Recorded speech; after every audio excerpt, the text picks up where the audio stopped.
أعوذ بالله من الشيطان الرجيم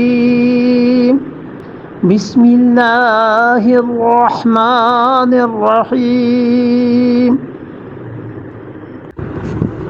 وما نرسل المرسلين إلا مبشرين ومنذرين فمن آمن وأصلح فلا خوف عليهم ولا هم يحزنون وما نرسل المرسلین، اور ہم نے جتنے بھی رسول بھیجے ہیں، وما نرسل المرسلین، جتنے بھی رسول ہم نے بھیجے ہیں، ایک ترجمہ یا یہ کہ ہم نے کوئی رسول بھی نہیں بھیجے الا مگر جتنے بھی بھیجے تھے مبشرین، وہ بشارت دینے والے تھے، وہ منذرین، اور ڈرانے والے تھے۔ جو بھی رسول ہم بھیجتے ہیں ان کا منصب کیا ہے؟ دو چیزیں، ایک مبشرین ہے اور ایک منذرین ہے، کہ وہ بشارت دیتے ہیں اور ڈراتے ہیں، دو کام ان کے۔ مطلب یہ ہوا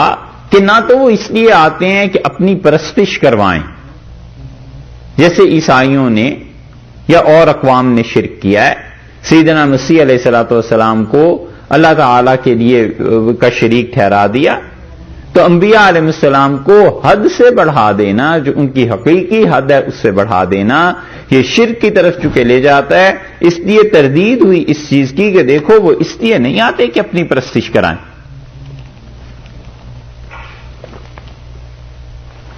اور دوسری بات جس کا رد کیا ہے، یہ پیچھے ان کے فرمائش کی باتیں چل رہی تھی نا کہ آپ یہ معجزہ دکھا دیں، یہ دکھا دیں، یہ دکھا دیں۔ اللہ نے کہا ہے ان کا منصب یہ تھوڑا ہی ہے کہ تمہیں آ کے تمہارے فرمائشی معجزات دکھائیں، ہم نے تو انہیں بھیجا ہوتا ہے اس لیے تاکہ وہ تمہیں دعوت دیں، اور اس دعوت کا ایک جز یہ ہے کہ تمہیں اللہ کی طرف سے بشارت سنائیں کہ خدا کی رضامندی، اس کی خوشی، جنت اور تمہاری آخرت کی زندگی یہ ٹھیک ہوگی، اور یہ دوسرا جز یہ ہے کہ تمہیں ڈرائیں کہ جو کچھ تم اللہ کے حقوق کو ضائع کرتے ہو، جو کچھ تم لوگوں کے حقوق کو ضائع کرتے ہو، ان سب چیزوں کا اللہ کے ہاں تمہیں حساب دینا پڑے گا۔ تو یہ دو منصب ہیں ان کے،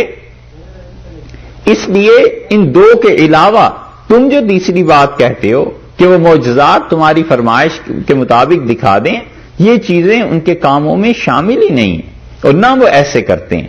فمن آمن، سو جو انسان ایمان لایا،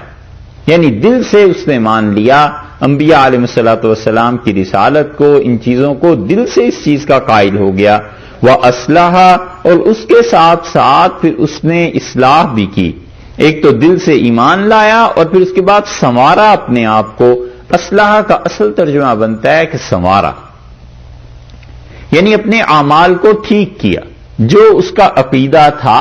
اس کے مطابق اس نے اعمال کو ٹھیک کیا۔ اس کا عقیدہ جب اللہ کے سامنے جواب دینے کا تھا، قیامت کا تھا، اسی حساب سے اس نے اپنے اعمال کو بھی ٹھیک کیا۔ اس کا عقیدہ جب حضور اقدس صلی اللہ علیہ وسلم کی نبوت کے متعلق تھا کہ وہ واقعی خدا کے رسول اور خدا کے پیغمبر علیہ الصلوۃ والسلام تھے، تو اس کا مطلب ہے کہ اس نے ان کے زندگی کے طریقے کے مطابق اپنی زندگی بنا لی، تو پھر کیا ہوگا؟ فلا خوف، نہیں ہے کوئی بھی خوف علیہم، ان کے اوپر، یعنی ان کا مستقبل محفوظ ہے، اللہ کے ہاں پہنچ کے کوئی خوف کی کیفیت ان پہ طاری نہیں ہوگی، قبر کا خوف بھی انہیں نہیں ہوگا، اس لیے کہ ان کی وہ زندگی اچھی کر دی جائے گی۔ رسول اللہ صلی اللہ علیہ وسلم نے بتلایا ہے کہ قبر میں اسے دونوں مقام دکھائے جاتے ہیں، اسے کہا جاتا ہے کہ یہ ہے جہنم میں تمہارا ٹھکانہ، اور رسول اللہ صلی اللہ علیہ وسلم نے دوسری حدیث میں فرمایا کہ کوئی آدمی ایسا نہیں ہے اس دنیا میں جسے اللہ نے بھیجا اور اس کے دو گھر نہ تیار کیے ہوں، ایک جنت میں اور ایک جہنم۔ اور فرمایا کہ پھر اس سے دکھایا جاتا ہے مومن کو اس کا گھر جہنم والا، اسے کہا جاتا ہے کہ اگر تم کسی اور دین پہ ہوتے تو تمہارا یہ گھر تھا، اور پھر اسے جنت کی جگہ دکھائی جاتی ہے کہ یہاں پر یہ تمہارا گھر ہے، اور اس کے بعد اسے کہا جاتا ہے کہ تم آرام کرو اور سو جاؤ، اور اسے پھر قیامت میں اللہ کے حضور میں پیش کیا جائے گا. اور بعض روایات میں آتا ہے کہ اس کی قبر میں جنت کی طرف سے دروازہ کھول دیا جاتا ہے. یہ سب عالم برزخ میں اللہ تعالیٰ اس کے ساتھ کرتے ہیں. تو اللہ تعالیٰ نے کہا ہے کہ جو انسان ایمان لائے ایک اور دوسرے اعضاء سے اس ایمان کی تصدیق بھی کرے، یہ دونوں چیزیں اگر کسی انسان کو حاصل ہیں تو قیامت میں اس کے لیے خوف نہیں،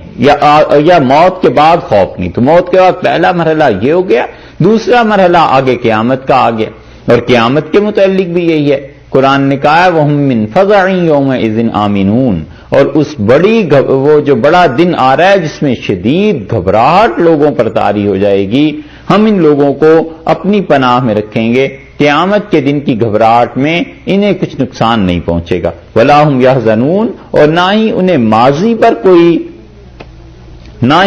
ماضی پر کوئی ملامت ہوگی، یعنی ماضی جو انہوں نے گزارا تھا وہ اتنا اچھا ہے کہ ڈر بھی نہیں ہے اور کوئی غم بھی نہیں ہے. دنیا میں جو کچھ وہ چھوڑ کے چلے گئے اس میں انہیں کوئی غم نہیں ہوا. اللہ ہی کے لیے تھا سب کچھ، کوئی غم نہیں اٹھانا پڑا، کیونکہ خدا کی کوئی نافرمانی اور معصیت تھوڑی ہی کی تھی. اس لیے